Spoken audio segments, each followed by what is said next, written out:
ہمارے صوفیاء ہمارے بزرگ فرماتے ہیں کہ تم اس طرح کرو، اگر سارے نشوں سے بچنا چاہتے ہو تو سجدے کا نشہ شروع کرو، سجدے کا نشہ شروع کرو۔ یہ نا اقبال کہتے ہیں عطار ہو، رومی ہو، رازی، آپ بات کو سمجھیں، عطار ہو، رومی ہو، رازی ہو، غزالی ہو، کچھ ہاتھ نہیں آتا بے آہ سحر گاہی۔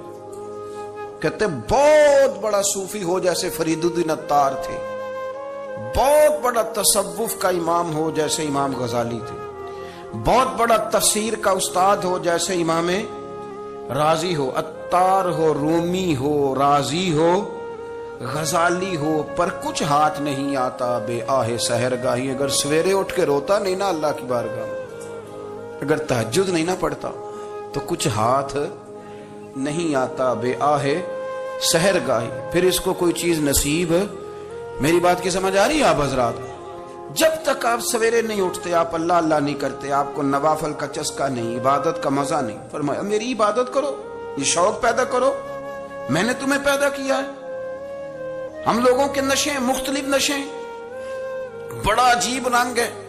محفل کی صدارت کرنے والے بڑے پیر صاحب، بڑے القابات، بیچ میں سے بندہ تلاش کرنے سے بھی نہیں مل رہا، اتنے بڑے لقب ہیں اس کے، لیکن وہ سج سنور کے 2.5 گھنٹے بیٹھا رہا محفل میں، اور نماز کا وقت آیا تو اس نے مختصر سی پڑھی، وہ نکل گیا، ہلکے سے سجدے کیے۔ اتنا بڑا عشق رسول، نعت خواں، ہو کیا بات ہے، اور عشق رسول کا بہت بڑا پیغام پر، بہت بڑا مبلغ، وہ بیچارہ سمجھ ہی نہیں سکا کہ اللہ کے رسول نے فرمایا تو نماز پڑھ میری آنکھیں ٹھنڈی ہو جائیں گی۔ تو یہ نشے کے عادی تو ہیں پر حقیقت کے قائل نہیں ہیں۔ یہ بس ٹھیک ہے، خوابوں کی دنیا میں لوگ زندہ ہیں، پر جن کو یہ جو نشہ تھا نا عبادت کا، یہ میرے رسول پاک کی چاہت ہے، یہ میرے نبی کریم علیہ السلام کی۔ آپ دیکھیں نا حضور مہینوں جا کے غار حرا میں بیٹھتے تھے، کیا وہاں تبلیغ کرتے تھے؟